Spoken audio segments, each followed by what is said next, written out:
Renowned professor of political economy and management expert, Professor Utomi, has blamed Nigeria's struggling economy on what he called federal government's obsession with revenue generation.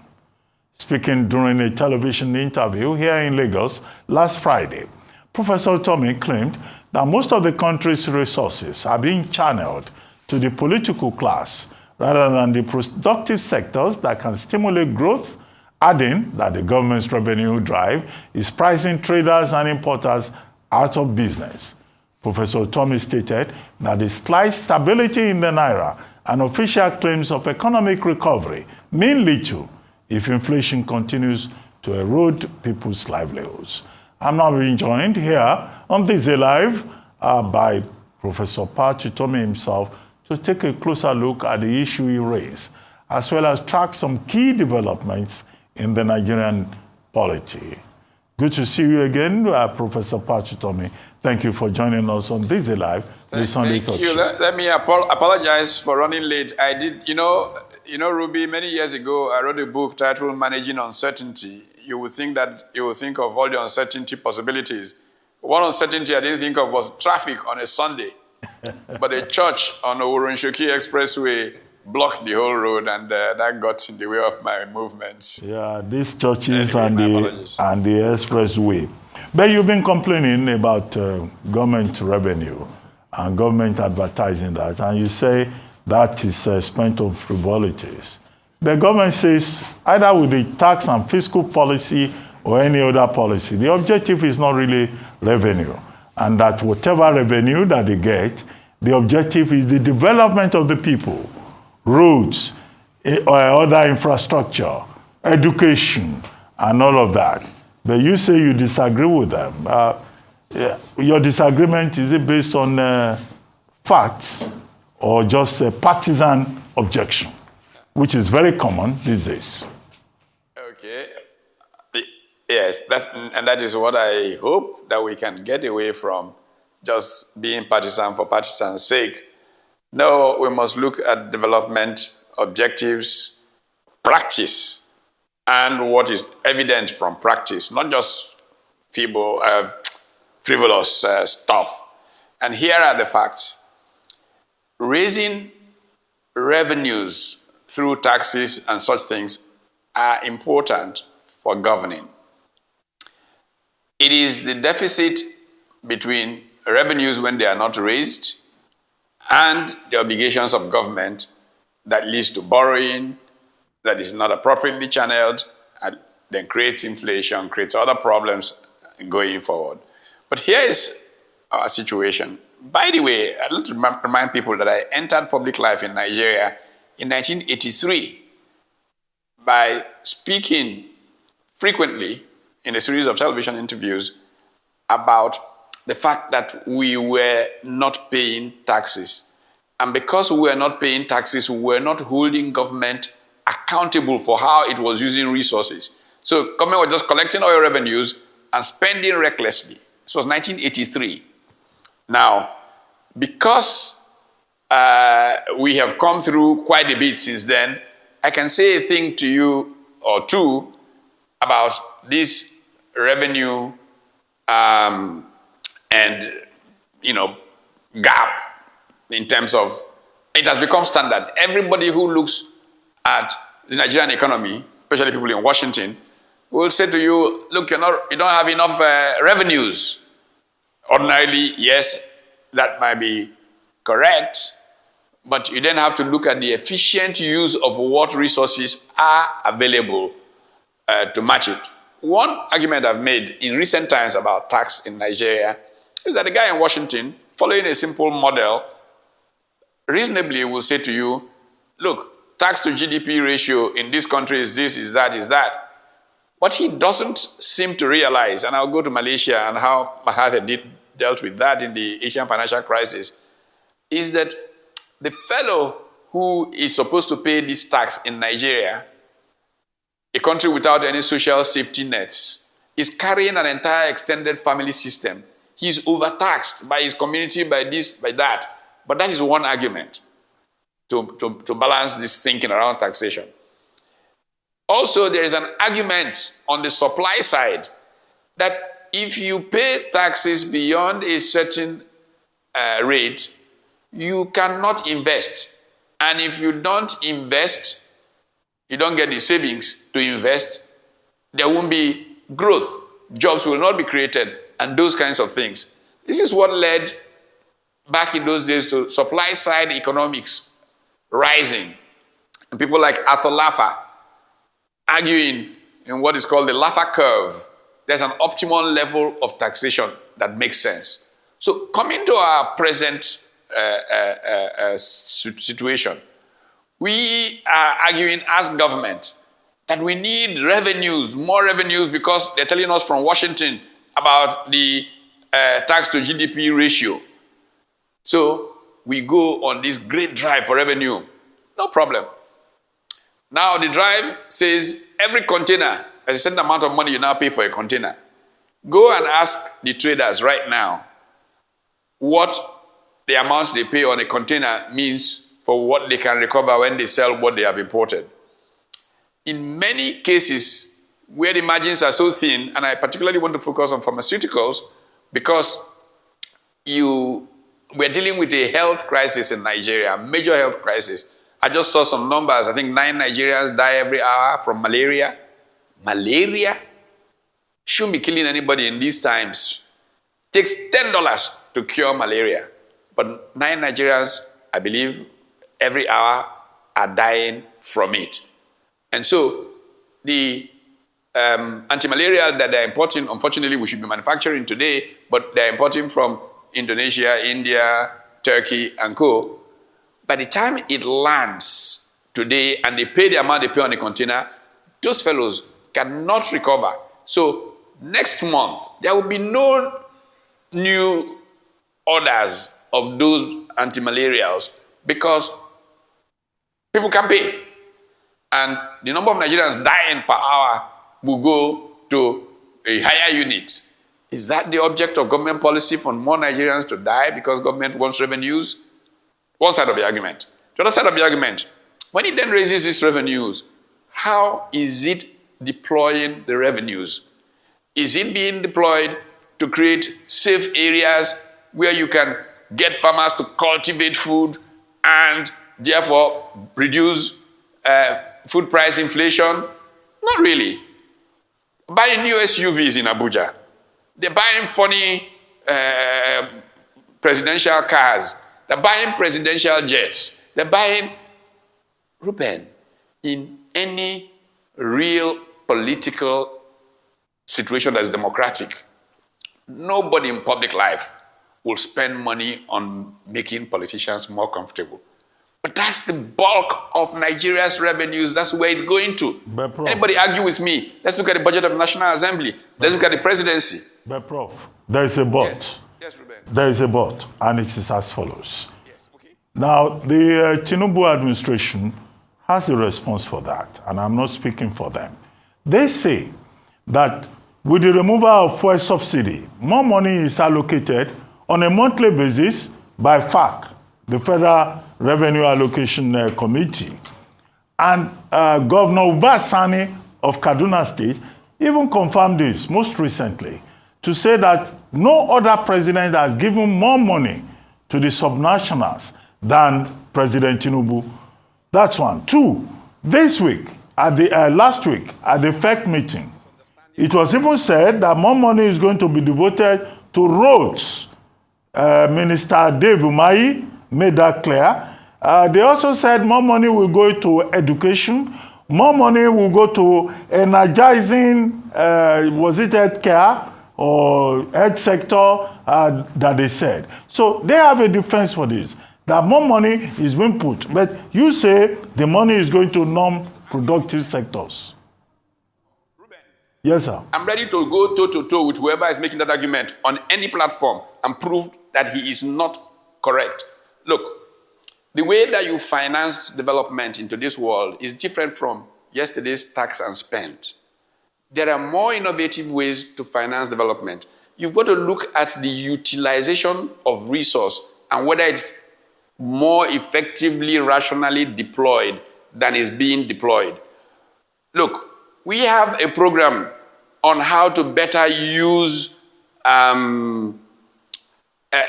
road development resources, not contracts that are bleeding from everywhere, state capture kinds of contracts.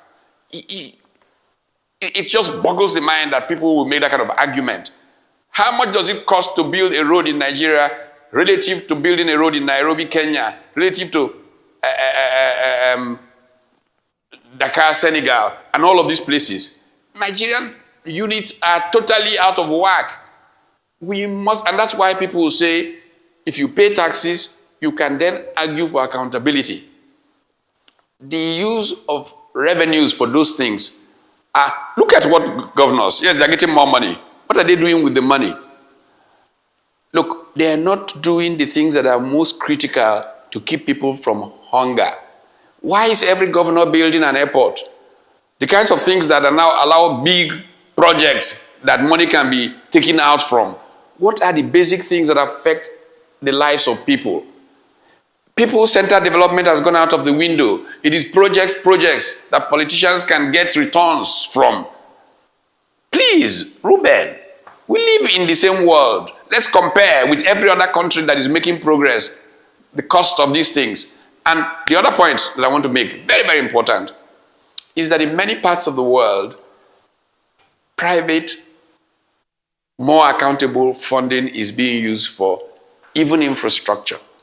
You know, when a good contract is entered into with a road developer, and if the government shows trustworthiness, they will build that road. They know they have X number of years to get tools that will amortize their investment, give them some profit. They will maintain it more effectively than government does, maintain roads in our country. And the citizens ultimately pay far less. Let me use power as an example. Nigeria woke up, huge power deficit. They want to deal with that deficit. Egypt doesn't have a major deficit, but wants to make sure that it's on top of the game. So it says to itself, we must always have nearly twice as much power as we need at any point in time, so that we never get into the Nigeria kind of deficit. So they approach the same company, Siemens. Egypt says, we'll give you guarantees to use to raise money, build power plants for us, and then you recover it from blah, blah, blah, blah, blah. Nigeria says to Siemens, oh, okay, no, we'll pay you so much, we will find the money and we will pay you. Within 2 years, Egypt had everything it wanted. Siemens raised the money, blah, blah, blah. Sovereign guarantees from Egypt. Nigeria paid billions to Siemens. We still are not seeing anything happen because our decision makers don't think what is optimal in the interest of the people right now. They think big contracts. But Prof, you don't take that attitude to develop a country. But Prof, that was under another administration. We now have Bola Ahmed Tinubu in charge of this country. Please, Ruben, don't get me going. Don't get me going, Ruben. No, we know the truth. There's a new administration in town. Lagos-Calabar contract is worse than the ones made under that administration. Okay, but this same administration, Prof, has told us that GDP per capita has increased by 3.13% year over year. And you were quoted in one of the media outlets as saying that we're being ruled by thugs. Who are these thugs? If you can name them. You say thugs are the ones in power now. Who are these thugs? You were quoted as saying we have thugs, not leaders. In terms of mindsets? Well, they said, the report I saw said, thugs are masquerading as Nigerian leaders. And that was as recently as June 12th. I was actually quoting somebody, and I quoted the books from which they came. Okay. But do you share the view that the people in power at this moment are thugs? I share the view that the ethics of power and governance in our country are not what they should be, which is why I gave those examples of projections that Socrates made about where democracy could end up. So reporters can always take things in whatever direction they want to explain themselves. But I have made the point about projections about democracy, from philosopher king type projections from Plato to Socrates' worry about democracy to say, first, women will want power and democracy will give it to them. Young people will want to be treated like elders, democracy will give it to them. And then frauds and thugs will want power and democracy will give it to them. And that invariably, this tends to be the direction that democracy travels. I can make a statement like that, and a reporter that wants to then will specify as he wishes, but that is thought. That is developing ideas. And so I don't want to get into this question of thugs. Yes, he said thugs. Of course there are thugs in power everywhere. In Nigeria, I know many of them. Of course. Okay, Prof. Let's talk about the shadow cabinet. You spoke about the shadow cabinet. And when you made that statement, I think the DSS, Department of State Security, charged you to court. So where are we with that issue of shadow cabinet? And how is the matter in court? It's in court. We're waiting for the courts. We've attended twice. Is the shadow cabinet functioning? Is it functioning? Absolutely. Okay. It's been functioning since 2008. 2008 is not a new idea. It's not a new concept. I wonder why people got so excited suddenly about it.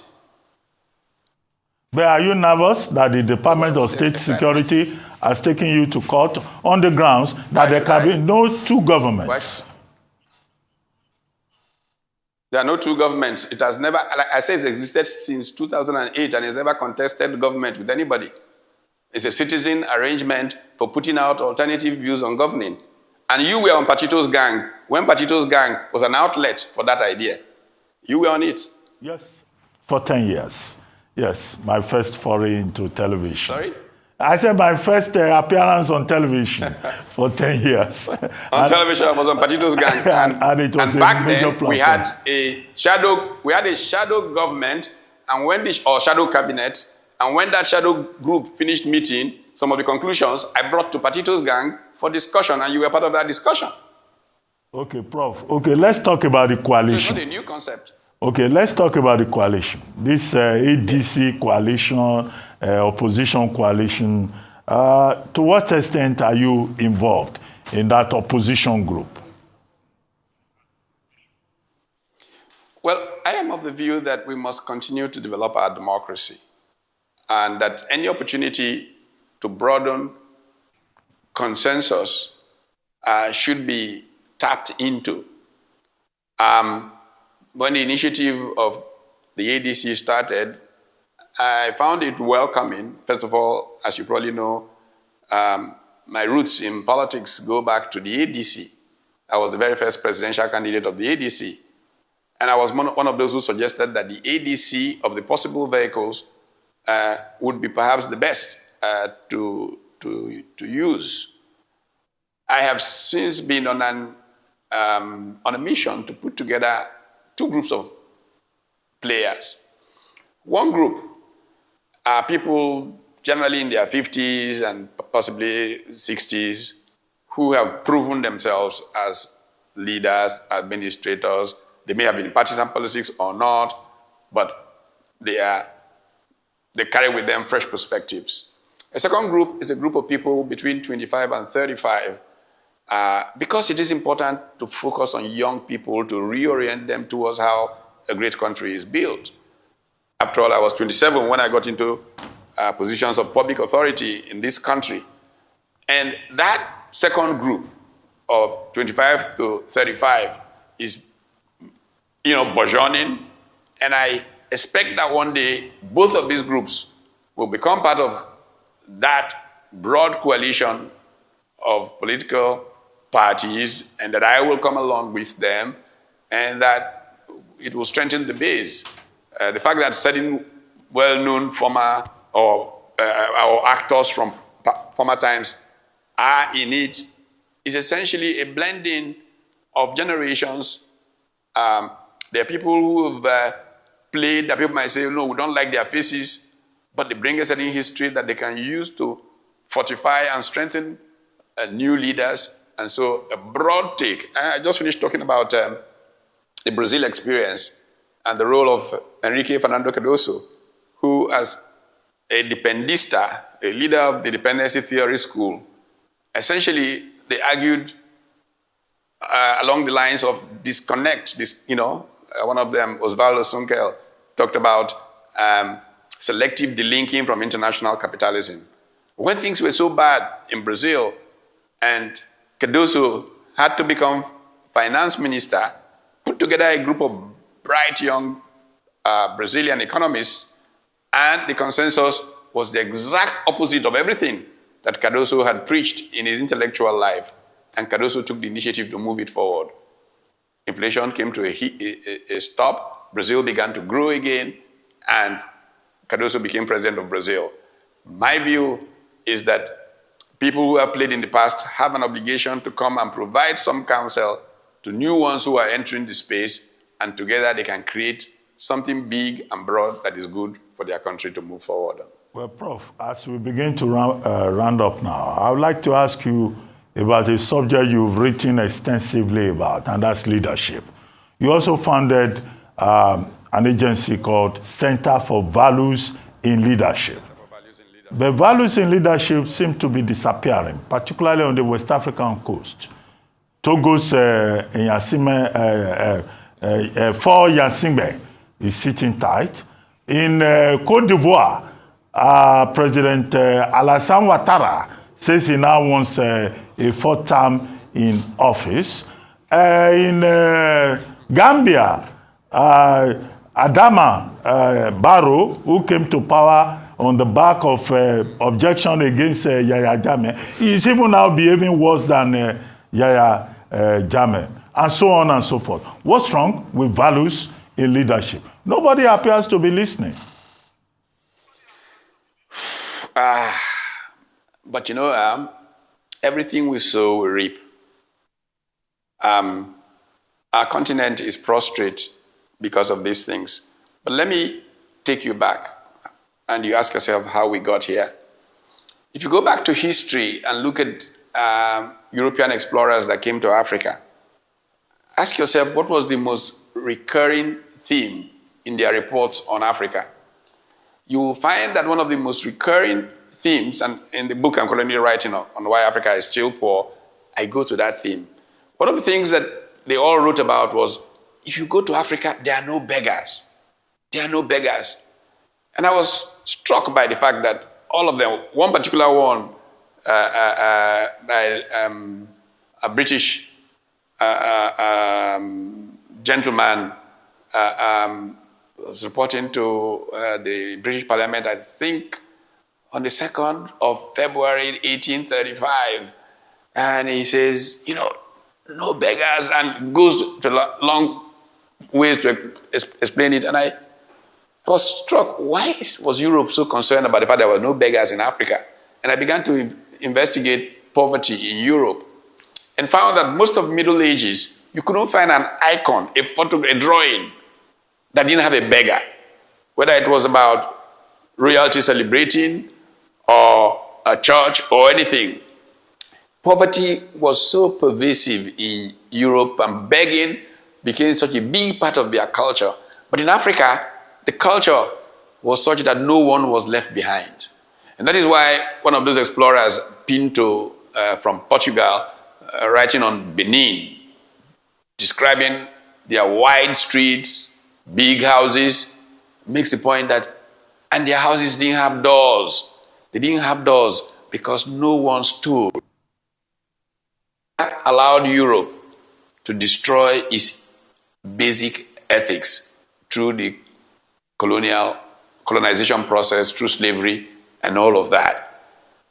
And the American political scientist who was chief of political science in Ibadan in 1975, Peter Eke, wrote a remarkable seminal essay, The Two Publics. Oh, okay. I'm Peter Eke, a very prominent political scientist that Prof was talking about that, but we seem to have lost a connection with Professor Utomi. Thank you very much, Professor Utomi, for joining us.